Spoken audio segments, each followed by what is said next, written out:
Hai, Assalamualaikum. So, hari ini saya Nirwana Sofia Indi akan membentangkan hasil dapatan saya bagi bab 4. Pertama sekali, tajuk kajian saya adalah struktur persediaan dan persiapan pelakon teater musikal, analisis terhadap pengurusan kendiri pelakon teater garis-garis pelangi. Nama penuh saya Nirwana Sofia Indi Zulkarnain serta nama penyelesaian saya merupakan Seam Salib Isali. So, terdapat 3 jenis persoalan kajian. Saya mulakan dengan persoalan kajian yang pertama yang berbunyi, apakah jenis-jenis pengurusan kendiri yang digunakan oleh pelakon dalam persembahan teater musikal garis-garis pelangi? Bagi persoalan ini, hasil dapatan kajian saya adalah jenis-jenis pengurusan kendiri bagi saya sesuatu elemen yang sangat penting dalam sesebuah persembahan kerana pengurusan kendiri ini bagi saya wajib dan perlu bagi seorang pelajar teater kerana seseorang pelakon apatah lagi dalam bidang teater ini memerlukan tenaga yang aktif dan tinggi bagi pencapaian watak itu jauh lebih baik. Bagi saya seorang pelakon, jenis pengurusan kendiri yang saya gunakan sepanjang pementasan ini adalah di mana saya mengambil bahagian dalam penglibatan diri dalam perubahan ke arah kebaikan. Selain itu juga, saya juga melibatkan diri dalam dalam perubahan pendidikan seperti kumpulan pembelajaran antara disiplin untuk mencapai ke arah kecergasan diri. Secara keseluruhannya, jenis pengurusan kendiri yang saya gunakan adalah melibatkan diri saya sendiri sebagai pelakon teater garis-garis pelangi ke arah suatu hasil yang lebih spesifik di mana sedikit sebanyak mampu membantu dan mendorong saya dalam persediaan menguruskan keadaan kesihatan saya sendiri serta latihan diri saya yang lebih spesifik dan juga mempunyai kemampuan serta kemahiran dalam menguruskan kendiri saya sendiri. Seterusnya saya akan beralih kepada persoalan kajian saya yang kedua, iaitu bagaimana seseorang pelakon dalam teater musikal dari segi pengurusan diri dalam memegang watak yang telah diberikan. Hasil dapatan saya adalah seperti berikut.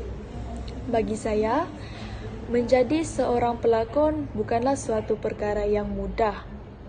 Dan untuk menjadi seorang pelakon, bukan hanya perlu melakonkan watak sahaja, malahan juga harus mengaktifkan diri, seperti contoh melakukan banyak senaman untuk fizikal dan mental, supaya tidak mudah los ataupun arti kata lain tidak mudah lelah semasa melakukan persembahan di atas pentas.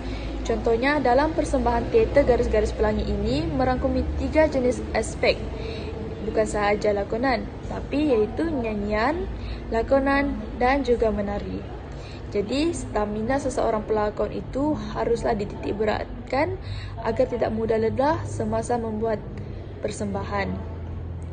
Selepas itu, saya sebagai pelakon teater garis-garis pelangi serta rakan saya yang lainnya menguruskan diri dalam memegang watak yang diberikan adalah dengan cara setiap latihan yang diadakan, saya akan mengisikan latihan tersebut dengan sebaiknya dengan pocket rehearsal. Selain itu, saya juga akan melakukan senaman vokal, iaitu dapat membantu lontaran dialog supaya vokal lebih jelas, bulat dan tajam.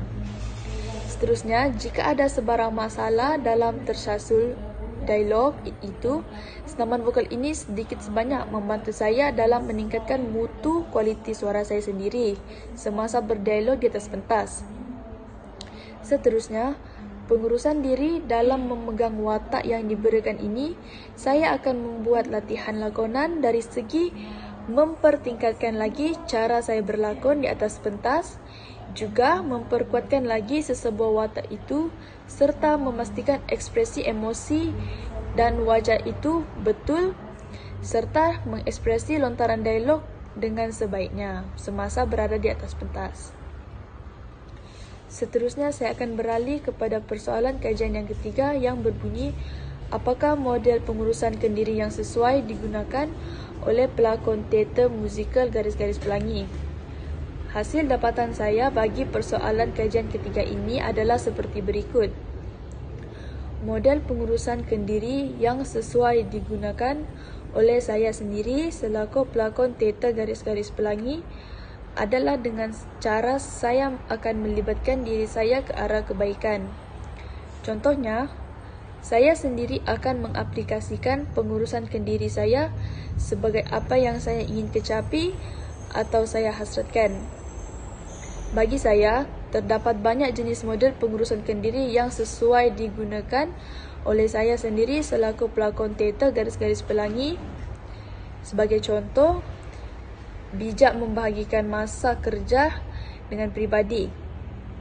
Contohnya, model pengurusan saya pada setiap hari sebelum persembahan berlangsung adalah dengan membagikan masa saya untuk pergi ke latihan lakonan, kelas tarian serta kelas vokal.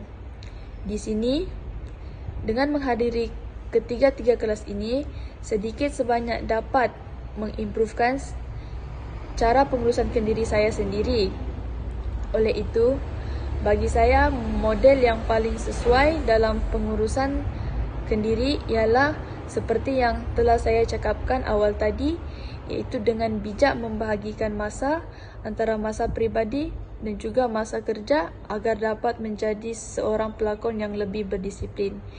Itu sahaja daripada saya. Sekian dan terima kasih.